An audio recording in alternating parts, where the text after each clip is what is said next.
slowly rolling into it, and off of corner number 4. It's showtime at Skagit Speedway. It's showtime! One car with the front of it that was junk, and another car with the back of it was junk. So I cut both of them in half, took the good part of one car and the good part of the other car, and welded them together. Racing, and next thing you know, she's on the flag stand running the, doing flag, and all my quarterback. I'm like, where did you come from? I hope they just soak it all in, because you don't know when it could be over. Little crazy Martin looks over, he goes, "Are we going 100 mile an hour? I've never gone 100 mile an hour before in my life." And I just looked at the track and I said, "This is absolutely gorgeous. This is a beautiful facility." He says, "You think so?" And I said, "It is." And he says, "My name is Jim Raver." No pressure, just win.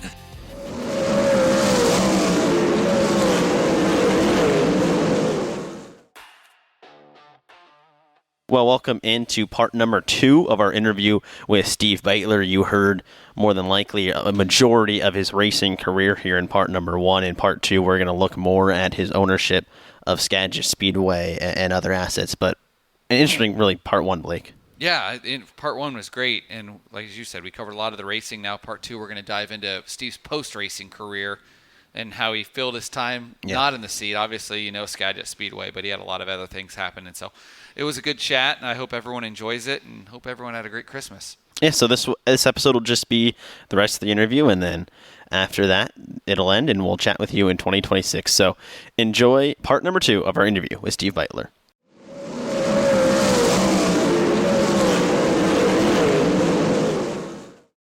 What was the decision like for you? We're into the 90s, and you stepped off the Outlaw Tour, moved to Knoxville, moved to God's country, and racing at Knoxville Raceway. What was the thought process like there, and to race weekly at Knoxville Raceway? Broke and burnt out. I mean, I was chasing the Outlaw deal, and, at 89 we finished 13th in points, 90 we finished 9th, 91 we finished 7th. I'm thinking, man, oh man, we're really rolling up the ladder. Well, in 92 I got hurt down at Hobstadt and got a car in the cockpit and broke my shoulder, and of course that took me right out of the point deal. And my gear was getting old, and I thought I had the Echo Water deal through those guys, and I mean it was right down to where all we got to do is the formalities, and the deal's yours. And well, I lost it in the 11th hour because they thought my team was too small. That the question that sunk me was when I met in front of their whole board of directors. They said, if we give you this money, and back then it was about $100,000 or $110,000 deal, which would have been $1 million now. He said, what's our guarantee that you're going to stay on the road and blow up a motor and wreck a car? You're going to quit and go home. I said, because I've done it this many years without your money. That's the only guarantee. And I was being totally honest. Dan Motter went in there and he says, what's your guarantee you'll stay on the road? He goes, well, I've got $2 million worth of personal assets to back up my race team. Well, that was a little insurance policy. And they just got done sponsoring Dale Coyne's car at the Indy, the 50th anniversary of the Marmon Wasp, which was their parent company. And he crashed all his cars, had no cars. They had no car there in the race. And it cost them $200,000 to sponsor Foyt's car with John Andretti in it, because they had all these dignitaries from around the world that sold. The Marmon Group owned like 70 different companies, Union Tank and, Wells Lamont Gloves and Echo Water. They owned all them companies, had all these dignitaries there for their 50th anniversary of the first win that they won the first 500 with no car in the race. So at that point, they weren't going to take any chance of sponsoring an underfunded team. Even though I was their man, they just said, we can't gamble. We can't risk that. And that had been, 93, 94 yeah, right there? Because I know yeah. 94, I think Stevie was in the well, before that was Kenny Jacobs. Kenny Jacobs before that, yep. And so I was just I was broke, out of money, burnt out, went back to Knoxville. I bought a house there from Rich Buback a year or two before that. I paid $15,000 for this house, because it had a nice garage. I mean, seriously, this house was, you could sit on the toilet and wash your hands in the sink. It was so small. But, so I had a house back there, and I thought I'll just go race Knoxville for a year or so and get healed up. And, we got going pretty good back there. And then, in 97, I thought, I think I want to go back out on the Outlaws next year. I'm getting pretty good, pretty healed up. Motor program was pretty good again. And then Fred called because, hey, I got something you want to see. Went over to his shop, and he had a letter from Jim Sherman, who had bought into Northwest Motorsports, a little parts company up here, and Jim wanted to sell it. He didn't want to do it anymore. He was a computer guy, not a parts guy, and basically wanted to sell it for just the inventory. Oh, well, that'd be pretty good to own that, because then down the road I'll have something to do to make some money. So I went down and looked at it, ended up buying it, and opened it, and got it going. And,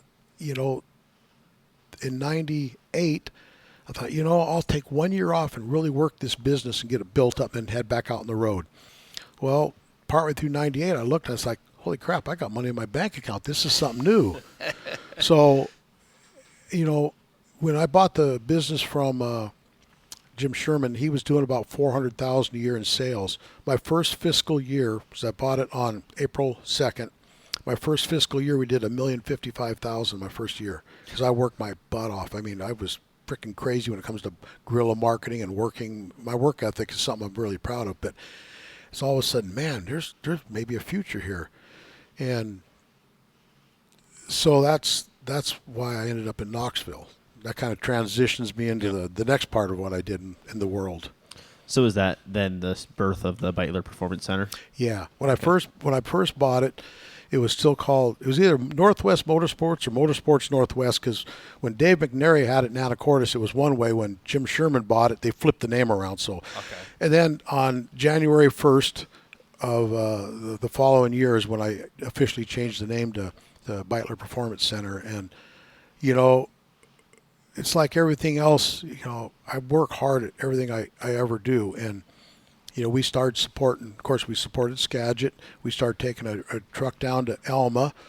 And then we started doing the NSRA, the asphalt group, having a truck at all their races. And then, of course, Fred had the Northern Sprint Tour then. And so I had a truck that went to all of his events. So there was a few weekends I'd have trucks at 4 different events. Of course, I only owned one truck. So luckily, my buddy Kirk Fellers, he had a cabinet shop, and he had a bunch of these little cube vans. So I'd borrow them all from him, and I'd load whatever pieces and parts and tires I needed for that race there or that race down there. But that's how we grew it. And, meanwhile, Skagit had, it started changing hands, back when Dave Lemley left the track. Alan Raper took it over, and he always said Skagit Speedway was his dad's dream, not his dream, and he didn't want to do it. And interesting story here on how the World Outlaws actually came back to Skagit Speedway was when I was racing with the Outlaws, we never came up this area of the country. So when I left, it was like 7, 8, 9 months on the road without coming home. And I told Ted, I said, why can't we go back to the Northwest? He says, I need 5 races to come up in that area. So I'm talking to Fred about it. And this is in 93, because we did the Slick 50 series the end of 92, and then 93 Fred came out and followed me around the Outlaw deal a little bit. So I'm telling Fred about it. I said, we can come up with 5 tracks, we can run them up there. We could do this.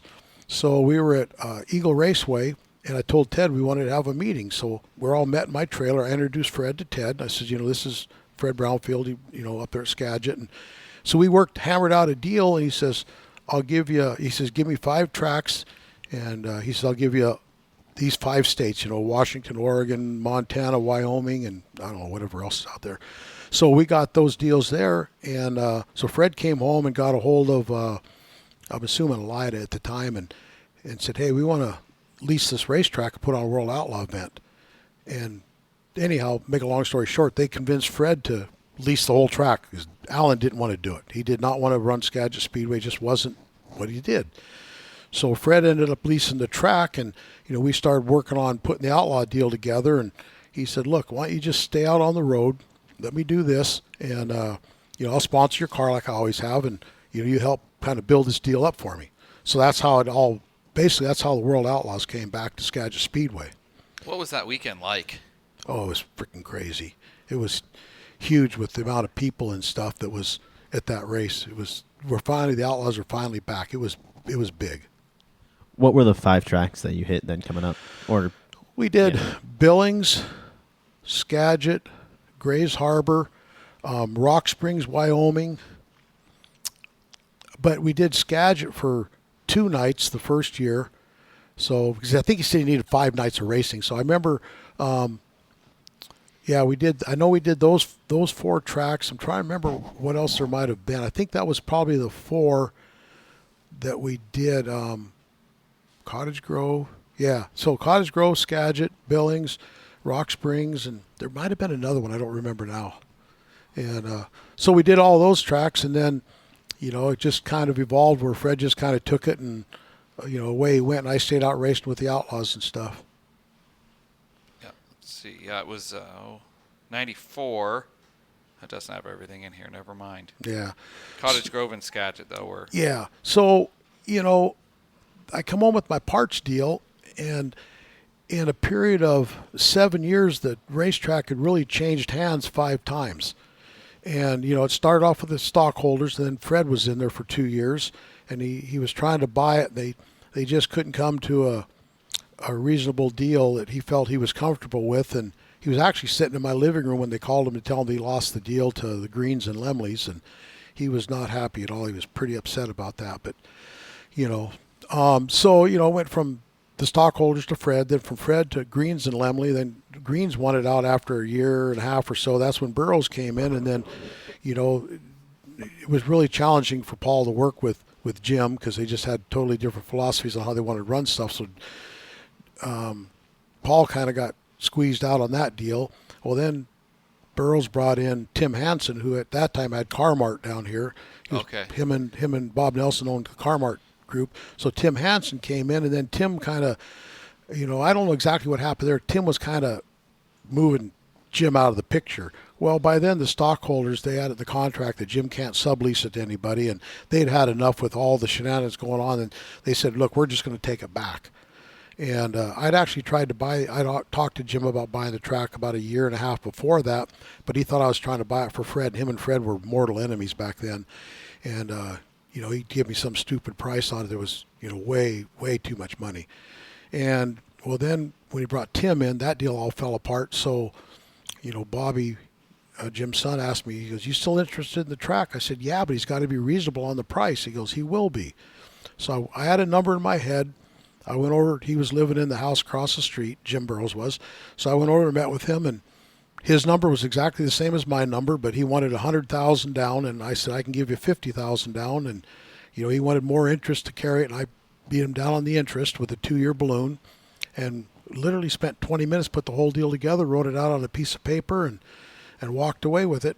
And he came and saw me the week later and said, if you want to make $50,000 real easy, tear the contract up. And I said, how's that? And the guy that owned the Honda motorcycle shop, can't remember his name now, down Linwood, but he was real big into go-karts. He found out Jim wanted out. He wanted to buy it and turn it into a big go-kart facility. I said, well, I'm not going to do that. My business relies on that racetrack. And that's kind of one of the reasons I wanted the track, because every time it changed hands, it seemed like crowds got smaller, car counts got smaller, and my parts business really relied on this place. Well, I didn't have $50,000, so a good close friend of mine, Jim Kress, he always said, if you ever get a chance to buy Skagit, because I'd shared that idea with him for a couple of years, let me know. So I called him. I said, hey, Jim, I need $25,000, and I got 25. I need 25 more, and I can buy Skagit. He goes, well, I'll come by and talk to you about it. So I scribbled up a business plan real quick, because that's how Jim is. He wants to see stuff on paper, and he walks in my office, closes the door, sits down. I start talking to him. He goes, hold it. Reaches in his pocket and slid a check for $25,000 across the table. Says, go buy a racetrack.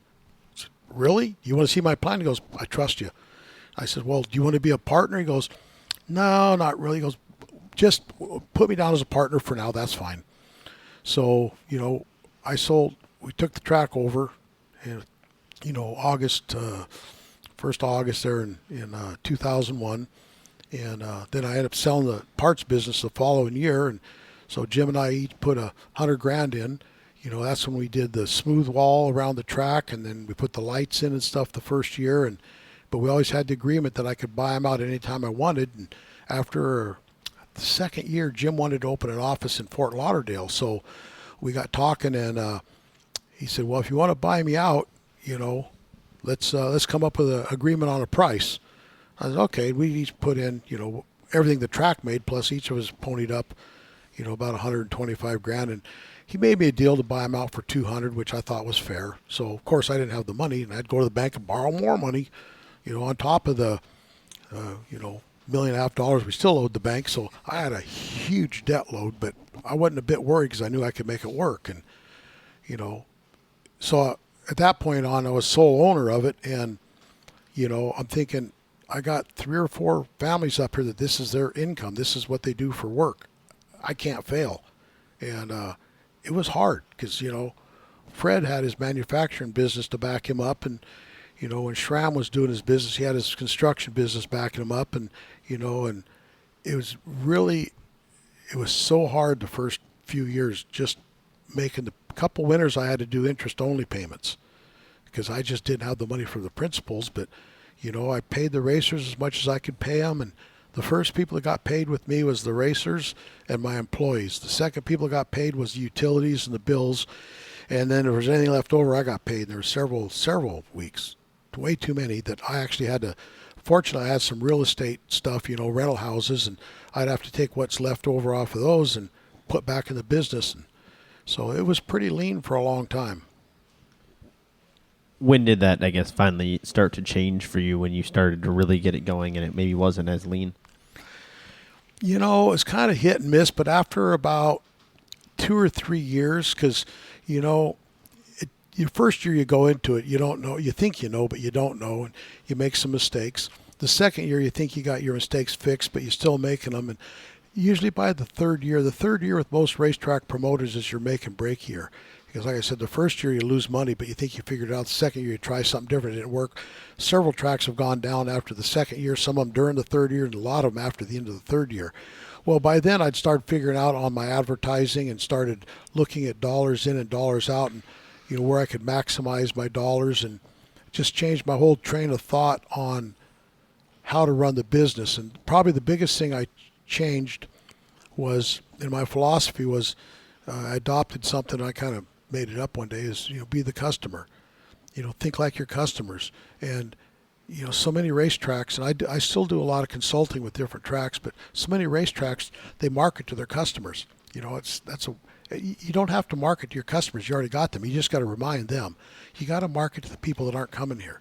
So I just stopped and started thinking about, well, what's going to take me to get off my freaking sofa to come out here and watch a limited hydroplane race in Oak Harbor? What's going to take to get me over there? So I started thinking that way about what I could give the racers or the race fans, and going to the same thing every week is monotonous. And I love the people in Knoxville. Some of my dearest friends are back there, but you can't run 3 classes of sprint cars every week and expect to have a weekly crowd every week. They get burnt out. Skagit Speedway was running 3 classes of sprint cars when I took it over. You had 410s, 360s, and whatever they call it, econo sprints back in that day is what they called them. Was that like a sporty? Yeah, it's an early version of the sporties. And, so it wasn't long after that. I was friends with Terry Buell. He was the manager, leaseholder down at Evergreen Speedway. And I called and I said, hey, tell me about your Hornet division. He started telling me about it. I said, would you be offended if I started one of them divisions up here? He goes, no, I don't know why you have it already. So I started a Hornet division.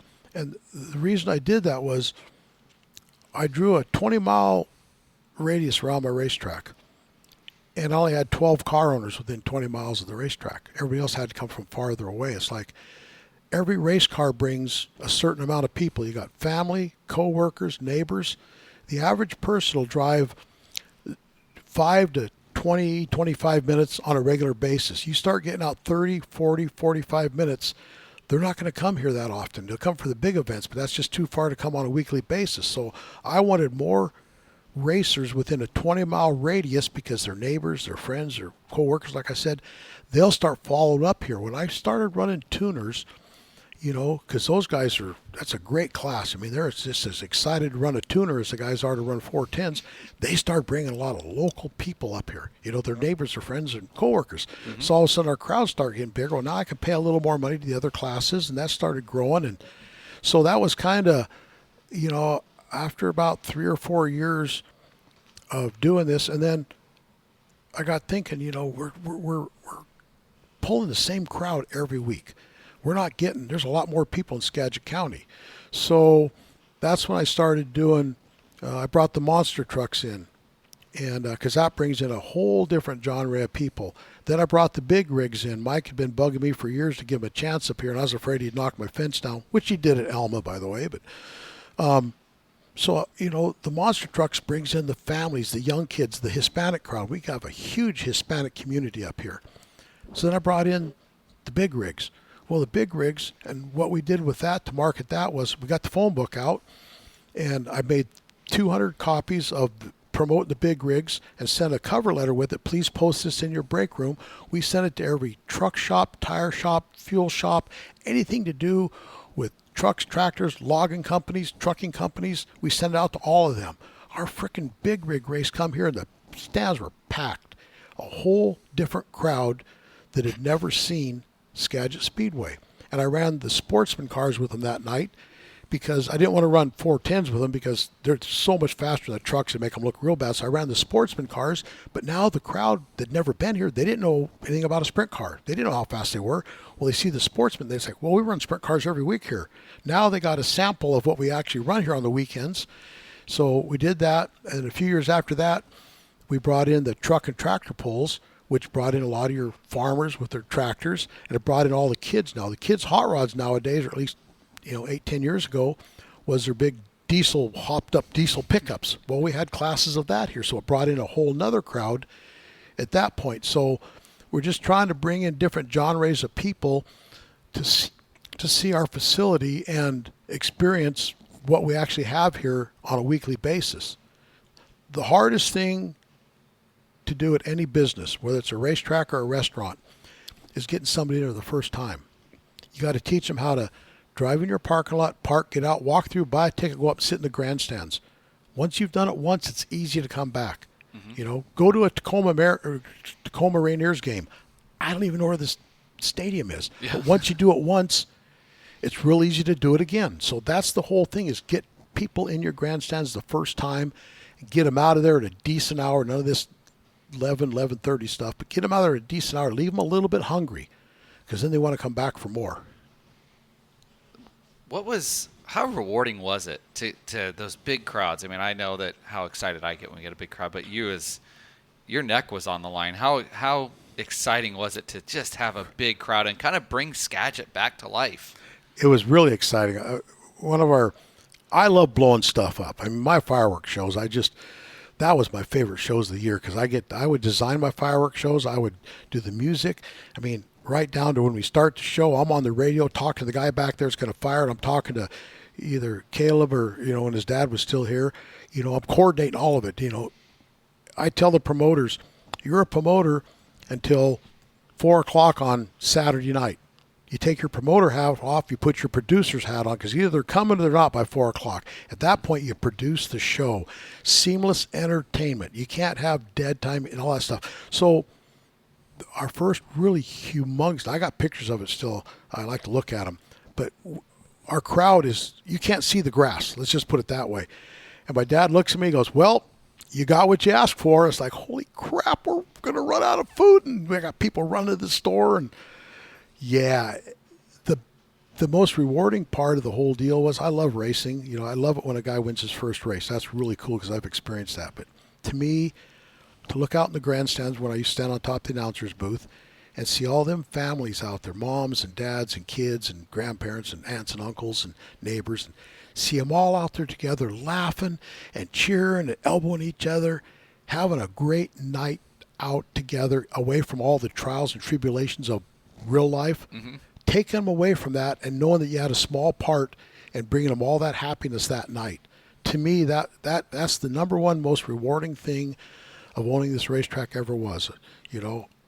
I'm glad when people win their first races. I'm glad when people win championships. That's really cool. But to see all these people coming together to do something like that, knowing that you kind of orchestrated that's number one. Was the biggest crowd here the Casey Kane race?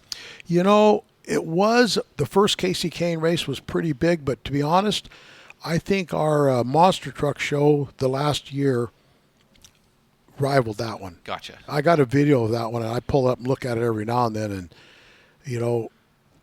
the challenge was COVID year. I'm just going, oh my God, because my payments are over $10,000 a month to the bank. That goes on year round. That goes on whether it's raining or not on race day.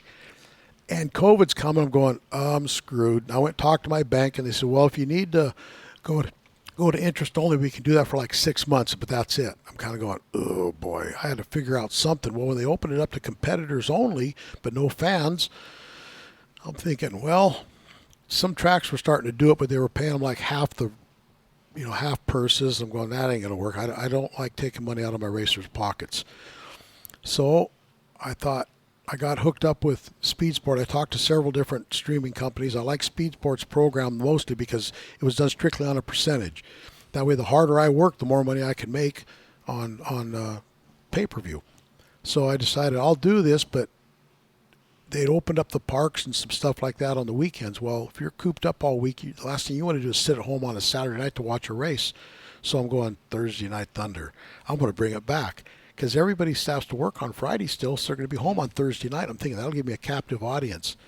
So I put that all in place. I caught a lot of heat from a few racers. That's the stupidest thing. You ain't going to have any cars. And I said, well, if you don't want to race, sell your damn race car and do something else then. I'm trying. I'm going to pay you a full purse, but we got to go on Thursday night. So I got online and on the phone. I called all my buddies that had racetracks. I mean, the Speedway, 34 Speedway in Burlington, Edmonton. I called everybody that wasn't racing. I said, would you please repost my Facebook deal on my live streaming? And they all did.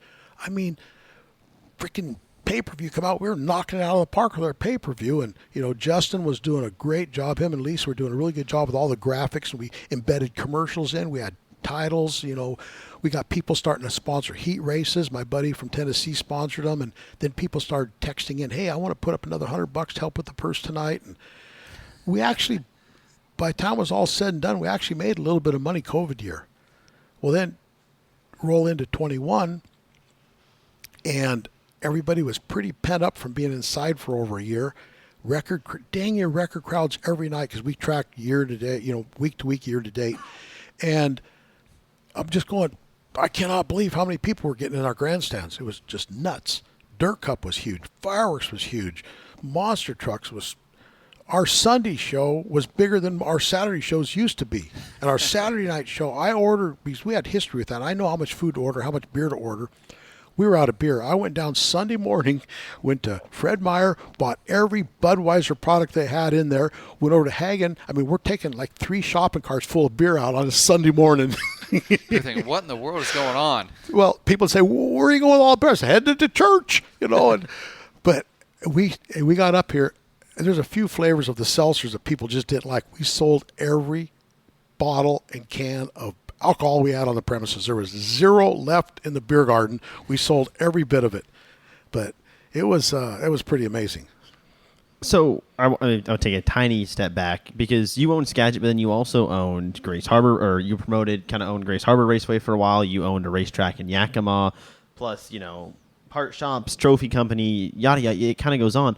What was it like managing not only racetracks but other assets too? Well, it's like running. You start off running, you're pretty good, and you run a mile, then you're 3 or 4 miles. Pretty soon you get to running so much you don't know anything else until you stop. And you go, holy crap, how did I do all that? I had Skagit, and I decided I was going to start my own trophy company because one year I spent about $16,000 on trophies. And Steve Rubens he used to own, his family owned Skagit Speedway. Steve told me, he goes, why don't you buy your trophy? He said, I build all by myself. They're easy. So I went to a seminar back there, right in Houston, or in Sioux Falls. So I started buying all my trophy parts. The next year I spent about $4,500 on trophies, and I still had lots of stuff left over at the end of the year. So I started making my own trophies. Well, then I thought, as much as I'm spending on signs, I went down to a seminar in Las Vegas to a show and bought a great big sign deal. And a guy that raced at Evergreen was the distributor for him in the Northwest down in Linwood. He come up and taught me how to use my sign machine and the graphics and started building all the signs. And then we started doing apparel. And these club fingers of mine, they don't work sewing machines. So Therese Kirkham, who's still with you guys, she came to work for me not only at the track but at my shop. And she ran all the sewing machines and embroidered all the hats and shirts and stuff. And then we did all our heat press stuff. We had all the equipment right in my shop. We did everything. The Hilltop Sweatshop, we called it, because it was on top of the hill up there.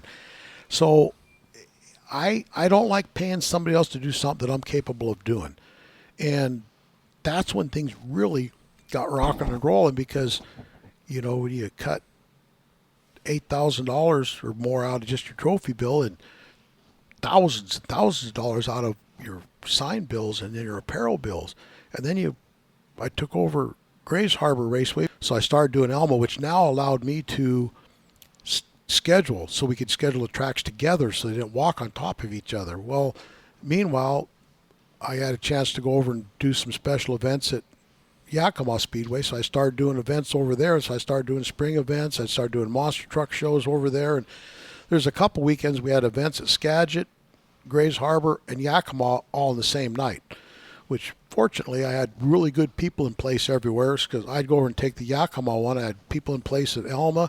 I had people in place at Skagit. And I developed, a management system. Every department has its manager, so I deal just with the managers. They deal with the employees because there's no way I could deal with everybody one-on-one.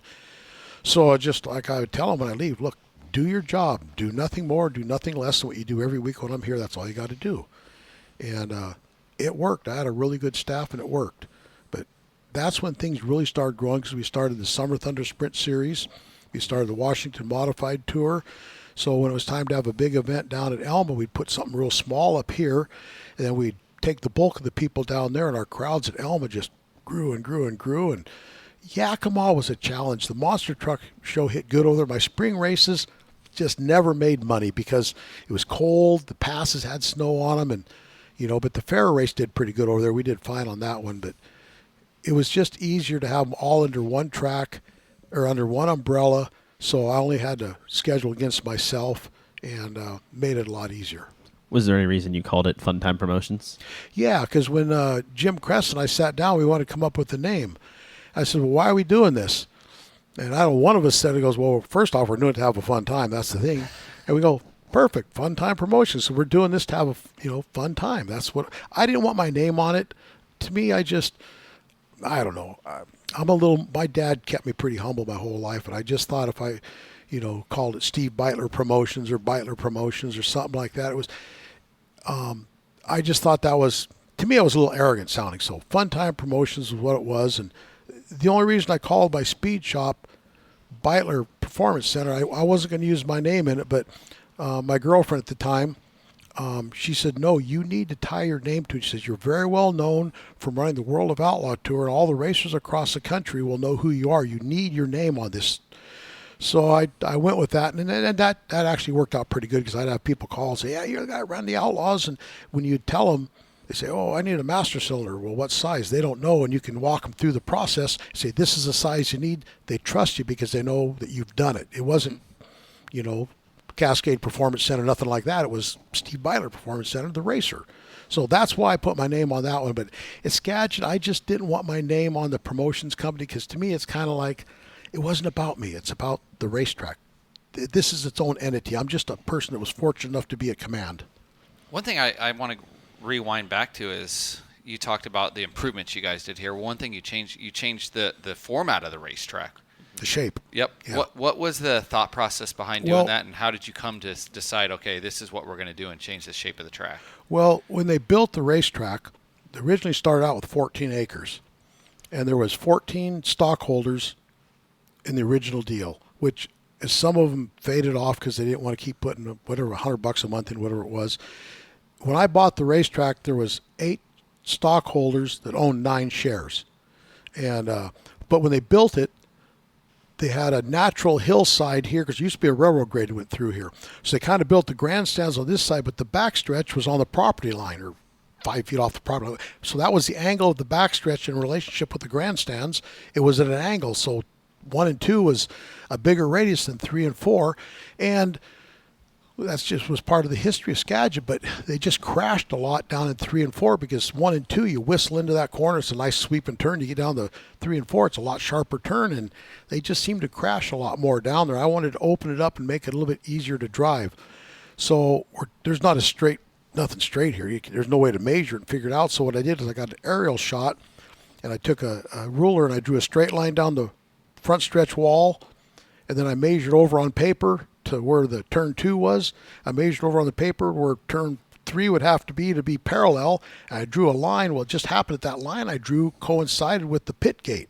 So everything we did right where the tall fence drops down to the lower fence off turn 2, that was point 0. From that point, we aimed straight at the pit gate. That's how we determined how far to move the backstretch out, which was about 43 feet by the time we got done doing it. It was far enough to where the big signboard we had, after we moved the fence out, it was sitting right in the middle of the backstretch. So that's how far that was only halfway down. But yeah, we moved turn 3 out about 43 feet. And people always say that turn 4 falls off. Well, it does, because when you move the apex of 3 and 4, if you move it toward the backstretch, that becomes the new apex. To make it symmetrical, you would have had to move turn 4 in about, 8, 9 feet. Mm-hmm. So right now, turn 4 kind of bulges out. They say, oh, yeah, the front stretch fence comes in and gets you. Well, it doesn't really get you. It's just that we didn't move the fence in, because it's like, well, that doesn't make a lot of sense to go through all that work to move the fence in to make it a perfect corner. They can just race with it. Well, now they get used to looking at the fence. They come out. It's like, oh, there's the front stretch right there. That's why a lot of them will hit the front stretch. And speaking of that, a lot of people used to come up and hit the straightaways a lot. So I got looking at it, being a racer, with all the banking on the straightaway, unless you got a rounder racetrack like Eldora, you get a lot of banking on your straightaways. It loads the left rear tire a lot. And that's what drives them up the track. They come off the corner, the car rolls on the left rear because of the banking. It turns them up the track. And I just saw that we were getting too many wrecks between turn 4 and the flag stand, the same thing on the backstretch. So I took a lot of banking out of the straightaways to stop that. And, to me, it seemed like it helped it.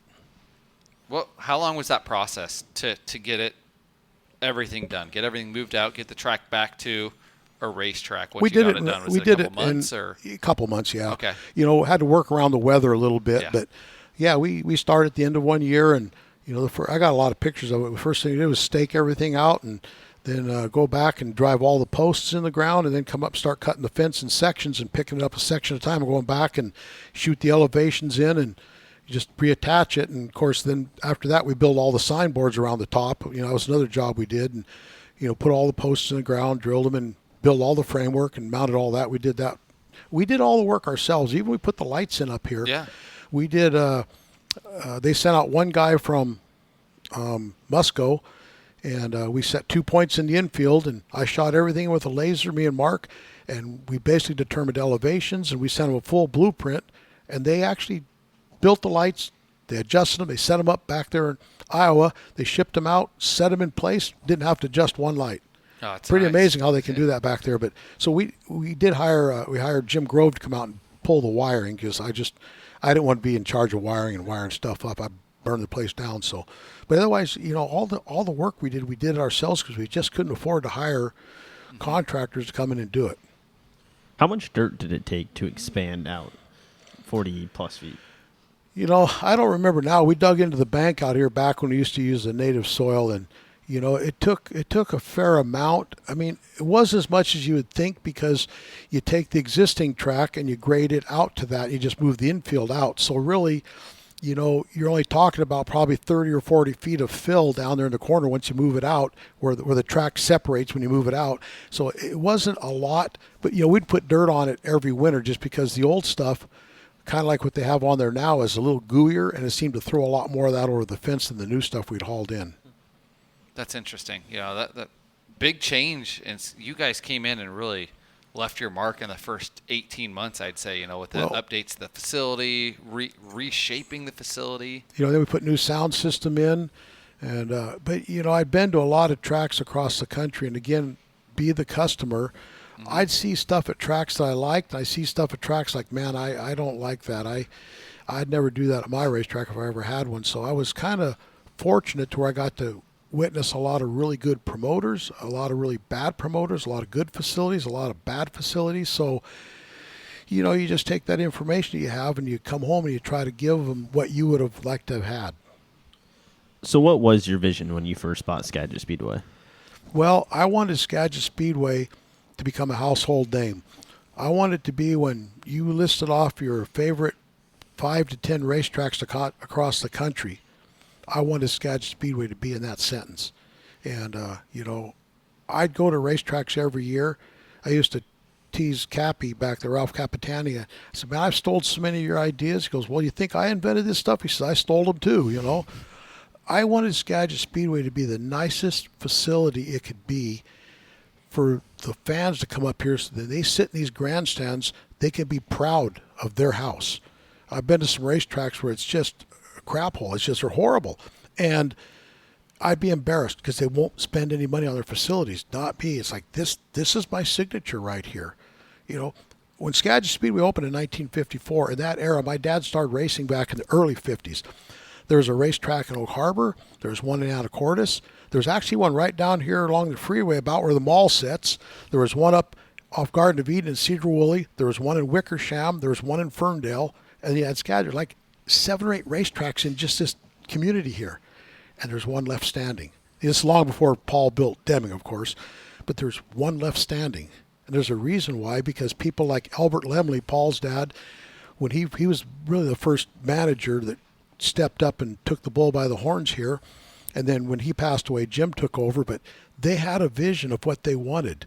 And both of them were hard workers. I mean, you'll never outwork Lemley's. I mean, Bill and Paul, and of course Dave was a real hard worker back in the day too. But they always had a vision of, if you don't have the money, make up some other way. And that's just elbow grease and just working hard and making a nice facility. So when you finally sold the track, did you feel like then you had accomplished your vision? Yeah. You know, I didn't have the money to do I mean, I had prints drawn up for suites clear back before the big crash in 2008. You know, I had 21 suites drawn up. I had commitments on 18 of them. Of course, then the big housing crash hit and all that, so fortunately I tabled it.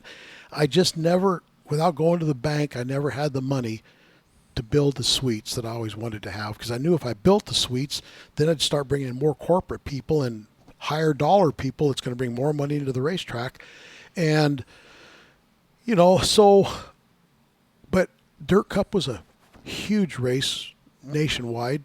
The outlaw shows we had here were, you know, we went to the 3-day show and they were spectacular. The fireworks shows were good. The monster trucks, the truck and tractor rate polls, all of our events were really good. And I feel like when I sold it and I handed it off, Skagit Speedway, and I'll argue this today, was probably at the top of the game on the whole West Coast. Because I know what was going on in California. I know what was going on in Oregon, Montana. We were at the top of our game as far as West Coast tracks, and you know, we had the respect of a lot of people, and you know, so when I handed it off, I felt like I'd accomplished what I wanted. I won a lot of awards. My dad passed away in November of 20 at the end of the pandemic, and 93 years old. We were talking a couple days before he died, and he says, you know, I want you to sell the racetrack. He says, you love it, but he says, you've nothing left to prove. You've done everything you wanted to do. He says, I want you to get rid of the stress. I want you to slow down and live a long time. He says, life's precious. Now, this is a 93-year-old man telling me that life's precious, right? So I told him, I said, Dad, I'm going to sell it. And my dad he probably missed 4 or 5 races in the 20 years that I had the track. He always stood with me up on command center. And that next year after he'd passed away, I couldn't even go up there. That took the fire out of me. My dad wasn't here. That's something him and I, of all my brothers, him and I had the common bond. When I was little, I'd come up and visit in the summertime. We'd go to races. We'd follow the IDC tour around. We'd go down to Sky Valley on Friday nights or Saturday nights, whatever night they ran. It was just something him and I did together. And when he died, it just took a lot of fire out of me. And I knew then, it's like, you know, I don't have the same fire I had 10 years ago. I need to get done. I'm not going to be the guy that rides it into the ground because my ego won't let me sell it. When did Kevin and John come into the picture for you as someone to purchase the racetrack and that process start get rolling? Well, you know, it started a while. It's kind of funny because, you know, the whole time you own the racetrack, you always got, hey, man, you want to sell a racetrack? Let me know. It's like, yeah. Everybody wants to buy it for nothing. But about Kevin and I had actually talked about 3 or 4 years ahead of time because he thought he wanted to maybe own a track then. And we started talking, and you know, at one time he'd said, well, if I buy it, I need you to run it. It's like, well, Kevin, if I sell the track, I mean, I'm going to retire, you know, and he just didn't want to do it on his own. So that kind of got tabled. And then one of my friends, Jay Bowen, used to be he builds jewelry. Anyhow, he's on the council for the Upper Skagit Indian tribe. He come to me one day, he goes, hey, he says, would you ever be interested in selling the racetrack? I said, well, I suppose everything I got's for sale. What's up? He goes, well, our tribe's looking to, because they have the Skagit Casino. He said, our tribe's looking to expand our footprint a little bit. So we got talking, and I met with the tribe, and, they said, well, we're kind of looking for a place to build a water park and some stuff like that. And we talked some more, but I think they were pretty interested in maybe obtaining the ground, but the deal breaker was they wouldn't guarantee me a long-term lease back on the track. And I mean, I even said, look, you guys tell me 2 or 3 weekends a year, whatever you want to have your big powwows or Indian gatherings, I'm good with that. But I says, we got to keep the racetrack. And they wouldn't guarantee that, so it just kind of fizzled. Then they finally said, well, we're probably not interested in buying the track. And then, ironically, the year before COVID, I get a phone call one day from a attorney.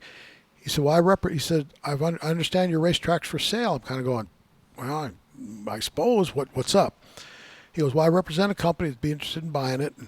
And I said, well, okay. And long story short, it was, I think it was Copart, the auto auction, that bought I-80 and stuff. Yeah, they bought several tracks. Yeah, they were looking at buying racetracks. And we got talking. He goes, well, what do you think you're going to want for it? And I mean, I'm going to call their BS right off the bat. I give them a high price. And he goes, yeah, that's kind of in our wheelhouse. That's what we kind of figured. I'm just going, holy crap. So again, I said, well, here's what I want to do. I'll sell you the racetrack. And I told you it'd be perfectly laid out for doing auto auctions, grandstands. You're running right between the two fences, the whole deal. I said, but I want to be able to lease back the track and run, 20 to 25 events a year. Oh, no, he says, if we buy it, the racetrack's got to go away. And I said, well, you know what? Sorry, but this conversation's over. I'll tell you right now, it was for way over $1 million more than what I sold the track for. But there's no way in hell I was ever going to sell Skagit Speedway, just because I was just the caretaker of this place. This belongs to Skagit County. This belongs to the community, with my family's involvement, all the racers, everybody that involved the thing I got employees that are still here that work for me for over 20 years. I am never going to sell Skagit Speedway unless it's going to stay a racetrack. So there was some other people that was interested in buying it, and we talked a little bit, and it was more of a funding thing for them to get it together. And I finally just made my mind up after my dad died, I got to be done. So I sent a letter to 2 people, and one of them was Kevin's group, and just said, this is the terms. I lowered the price a little bit. I said, this is the terms. I want a non-refundable check by this date, or it's going on the open market, which that was just a poker hand is all that was, because like I said, there's no way I'd still be here running this racetrack if they hadn't bought it, because I would never sell it to not be a racetrack. And a week and a half later, Mike Anderson calls me and says, hey, let's have lunch Friday. And he slid a non-refundable deposit check over, and they agreed to there's one thing on the bullet points that I didn't like. He said, just change it, initial it. Well, that's fine. Easiest transaction I ever did in my life. Kevin was outstanding to work with. If there's something I didn't like or need to change, just change it. Let's do it.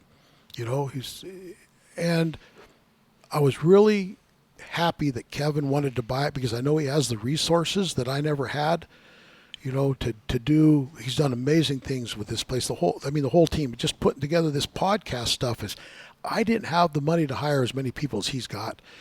I didn't have the money to do the infrastructure repairs. We put the bathrooms in, the lighting, remodeled the concession stands. I always tease that I left the bathroom at the north end in so people can remember what they used to have.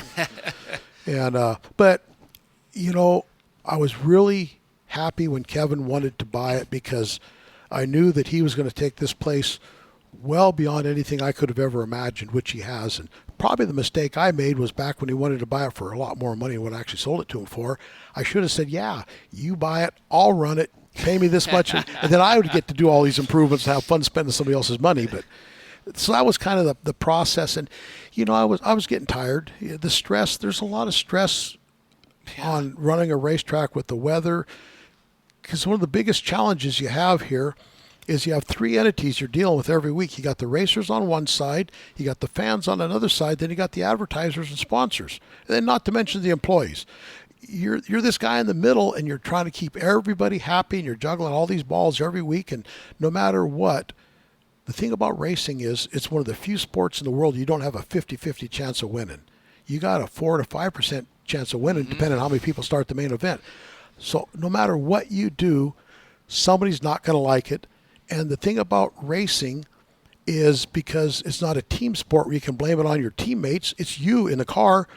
They always blame somebody else. Not always, but a lot of times the racers is like, one guy comes and goes, that racetrack just wrecked my car. I said, that's impossible. My racetrack doesn't have thumbs. It could never hang onto your steering wheel. They got mad and stomped off. But, so that was the part that was really hard, was even the fans. That's probably, I knew the racers would be whiners because, hell, I was a racer myself. But even some of the fans, it's like, you guys made a bad call, and this is wrong, and you guys ought to do this. And people would come up and go, you know what you ought to do? I'd say, nope, but I bet you're going to tell me. Yeah, there's a lot of that. But, I always listen to everybody. I had a guy come up here my first year I had the track, just chewing my butt out at the end of the night because, they used to go down the grandstands and down the flag stand onto the track. And he goes, that takes too damn long. I go, well, what do you want me to do? He goes, cut a big hole in the fence, put a gate in it. I said, just get out of my face. 2 weeks later, guess what we did? Cut a hole in the fence. Cut a hole in the fence. I go, that guy had a great idea. Never thought about that. And John Peter Zelka built me some roll-around stands we could set in it. And brilliant idea. So you got to listen to everybody. And people would always say, well, Beitler won't listen. They're wrong. I just didn't react to what they said because most people, a lot of people are self-serving. They want you to do something that's going to fit their agenda. And even when I had the parts store, I treated Stevie James with his $350 the same as I treated Kevin Rudine with his $10,000 check. Because the $350 to Stevie James is just as important as $10,000 was to Kevin Rudine.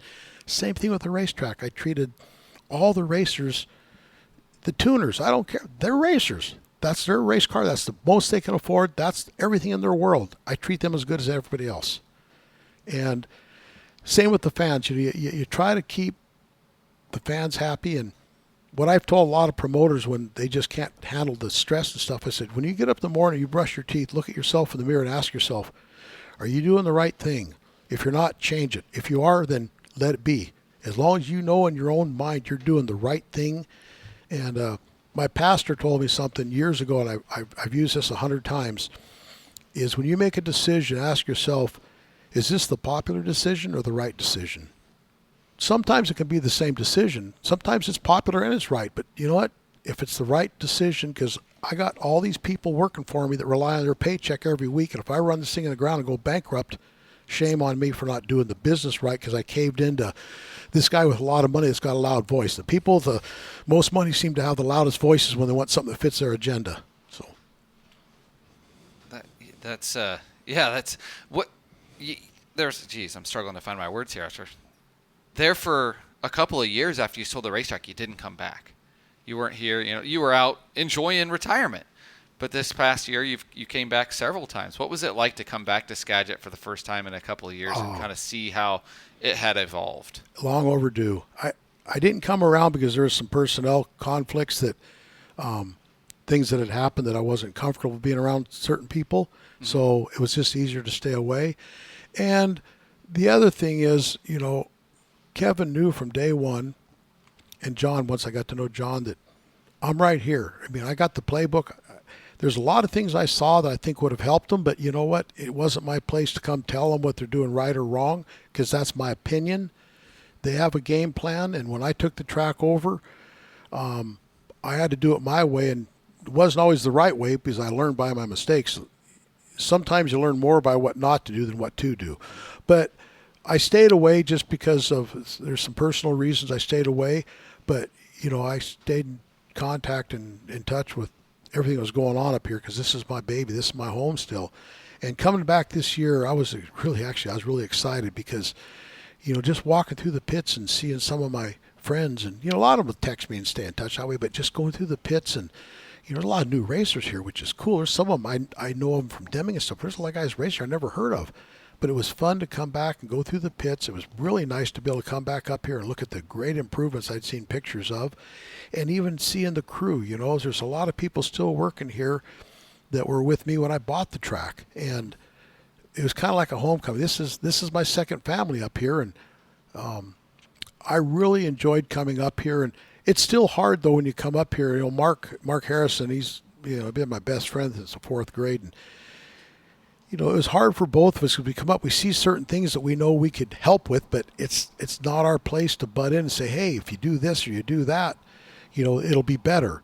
But Kevin and John and the people working here know that basically I'm standing on the sidelines. If you ever have a question, as you've asked me a few questions in the past, if you ever have a question or you need help, I'm the first one here to do it, because I want to see Skagit Speedway remain successful and remain top tier track in the country. Which, I mean, that's our goal. That's our goal, is to keep this place the crown jewel of the Pacific Northwest, the best track on the West Coast, and continue to. It's one of the best tracks in the country, as far as I'm concerned. Yeah. You know, I know that I've talked with Kevin a little bit about the track surface, and you know, the decision to put the old stuff back on wasn't the one I would have made, but it wasn't my racetrack. They can pave it if that's what they want to do. But I'm also, you know, I thought I had some material for them last year, and after I got it analyzed, it wasn't the right stuff. But I know where there's some material. I just got to get some samples and get it checked. And when I got rid of probably 80% of my problems up here when I changed the surface, because, you know, the stuff up here, everybody thinks it's clay. It's not clay. It's not. It's silt. It's glacier till. It's silt. And the reason, quick lesson on dirt, there's three things that make up dirt. All dirt components in the world have three main ingredients: silt, sand, and clay. Everything else is a byproduct that can be changed. You know, the organics, the salts, all that stuff. Silt, sand, and clay are the three things that make it up. And there's a certain combination of those you got to have, and I've learned what that is. And I've worked with some of the best soil people in the country. And we have mountains like this. Silt has a negative charge, so it repels water. Clay has a positive charge, so it pulls water to you. So as the wind blows across the tops of these mountains for tens of thousands of years, all the silt that's up there, because it rejects water, becomes this powder stuff that goes out and settles in the valley down here. That's why this is all silt up here. It's not clay. It's only got about an 8. The brown stuff has 8% clay. The blue stuff has 9% clay. And neither one of them are going to work right. So you got to change that formula. And I found some stuff. I mean, obviously, the stuff they use at Alma, when I went down there and saw how little they actually worked that track and how nice it was, dust-free, you know, we spent, $130,000, $140,000 the first year hauling clay up here and put it on. And the biggest mistake we made was we were overworking it, used to the old stuff. Once we started backing off on how much we actually worked it, we realized this stuff's getting better and better. And so I did a second haul and brought clay up. But you know, just they run out of that. They run out of the what I call the good clay, and there's still some out there. There's still some available. And I should have been more proactive last year on getting it for them. But I tried a couple samples. I know one of them wasn't good as soon as I got it. But the other one I thought was going to be good, but it wasn't. So I know that Kevin would be, and John and a lot of people would be happy if we could get back to closer to the type of material we had on it before. Mm-hmm. You know, it's going to grind tires just a little bit more, but most people are going to put a fresh tire on every week anyhow. I mean, the ones you grind a little bit, you sell it to a sporty guy or whatever, and you know, but you know, it's just the material was really good that we brought in here. I spent about $250,000 total with the 2 lifts. Getting it in. That makes sense. It's expensive to get dirt. It's expensive. The hauling is what was so expensive. You know, you're paying back then I was paying $110 to $125 an hour for the trucks, and it was 8.5 hours, 9 hours round tripping it. But at this point, I think with Kevin's resources and stuff, that's not going to be a factor. I think it's just finding the right stuff and understanding what the material really is, because there's 2 ways to test dirt. There's a local company up here. I've used them before, but their testing method isn't accurate. And there's one outfit I trust, and S&E Organics out of Bakersfield. He's an organic specialist. He's done lots of seminars, and probably the most knowledgeable guy on soil that I've ever met. Well, yeah, it's been good to have you back here, Steve. Yeah, it really has been. I enjoyed catching up with you several times. I mean, we've done lunch and we still text quite a bit, but it was nice to catch up and watch a couple of races with you, because it'd been a couple of years since I'd been able to do that, since the Chili Bowl. I love Skagit Speedway, and I'd be up here more, but you know, I bought this boat, so I do kind of enjoy sitting out on my boat. And you know, I watch sprint car races every weekend, whether it be on Dirt Vision or Flow or your guys when you got them on live stream, and I still watch them every week. I'm still a diehard racer, but I really enjoy being on my boat. I love traveling my motorhome. I just got back Saturday. I've been down in Mexico for a month, but I stay in touch with what's going on. I still love this sport. I go to the promoters conference every year in Daytona. I've actually spoke there the last 2 years, and I don't go to Reno anymore because that's right in the middle of being in Cabo. And you think Reno, Cabo, senoritas are a lot more fun, but I enjoy it. I look forward to coming back this year and just hanging out with my friends and family up here. Before we let you go, I want to ask you, Steve Beitler, yacht charters. That was on my mind too. Yeah. What's that keep you pretty busy, it seems like. As much as I want to do, yeah. I do a lot of, I do some charters, and that's been real good. I could do a lot more, but I just don't. Mm-hmm. I could be busy in the summer. I could be busy 5-6 days a week if I wanted to, but I do a little bit of that, and I use a lot of it for personal, and it's just what I enjoy doing. Being on the water out there on my boat and you guys have an open invitation anytime you want to come out. And, I took John out there last year or year before or something, took John out for a day. And Kevin was going to take some people out last fall during the high limit deal, but we just run out of time on that one. One of these days I'll get out there. I keep telling you that. Now I've been here 2 years and I haven't done it yet. Well, so one of these days I'm going to do it, Steve. It's pretty magical. You get out there and you got whales rolling around you and seals and dolphins. Beautiful. Sounds nice. I was telling Blake we should record the podcast with you on the yacht if it wasn't so cold.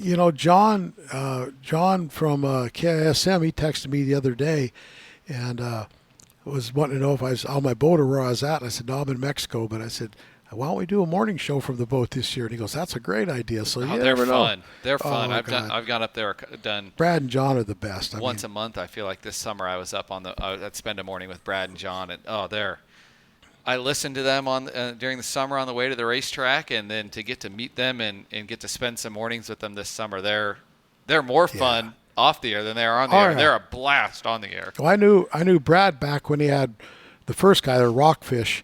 When I first took the track over, it was a Rockfish and Cash show or whatever they called it. And then I can't remember Rockfish's name now. He went down to Seattle station because he was from Seattle driving up here every day. Then they brought John in and it became Brad and John show. And we've just clicked. We had a lot of fun with those guys. They're fun. But I know you got some lunch here today. You got other plans here. We appreciate you taking a couple hours with us, Steve. Thank you so much. That was enjoyable. Well, hopefully when you get done editing this, if you edit it much, it'll come across as good as I hope it would, because I like to do everything right, and look forward. I'd really like to see you guys bring Mark Harrison in sometime. That's on the plan. Mark is really quiet and shy, but I'm going to tell you something about that guy right now. We grew up together. When we would do track prep together, we didn't hardly talk. Just I could see what he was doing with the grader. He knew what I was doing with the Lele or the Packer. We brought Jeff into the fold the last couple of years. And we all three of us, we just knew what the other person was doing. And track prep was fun, and crank the music up inside the tractor.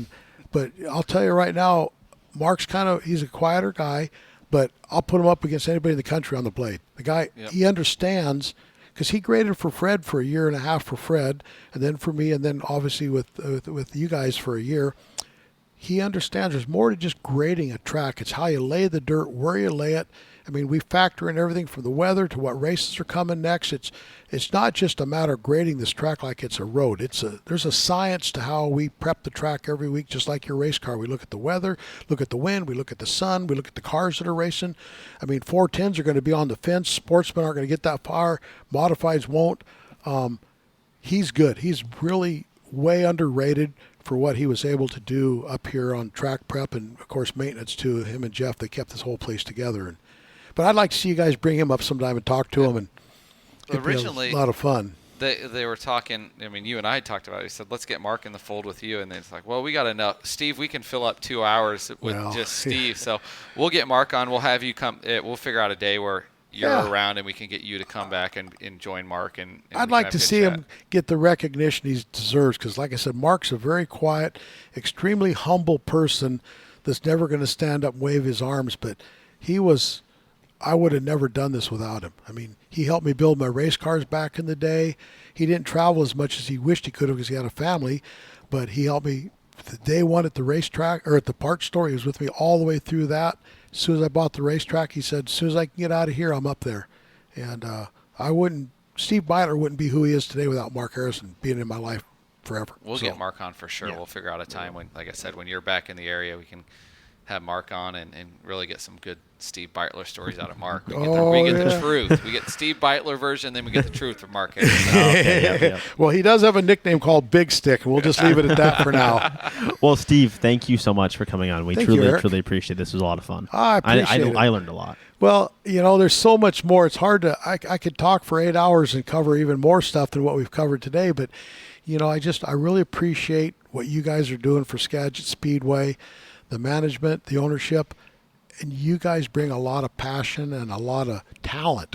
I mean, that's the biggest thing I'm seeing here is incredible talent. I've known Blake for many years. He's got more talent than what he's displayed up here, but I just got to know you this year, and you're incredible. I'm so glad that you're on the staff here. Yeah, it's been fun. It's a whole team effort. Stay here. Keep this team together because you guys, I'm telling you, you've got something special that a lot of racetracks in this country don't have, and it's the team that's assembled up here right now. And I'm envious. I just could never afford that many workers, but I had a spectacular team that worked hard for me, and without them, every day, this track wouldn't be what it is today. We'll get to back to the Chili Bowl one of these years. We'll get Sinclair and Steve Crest to drive us, and we'll get another encore performance of Moni for the guys. Yeah, that'd be good. Yeah, I just talked to Steve a couple days ago, so yeah, I miss doing that. I'll be at Volusia though. I'll get on to Volusia and then be at Daytona 500. I parked my motorhome in the infield at Daytona 500. This is the 7th year. Can't imagine that'd be fun there. That sounds it's insane. It's a lot of fun. So great, guys. Thank you. Thank you so much. Steve. Absolutely.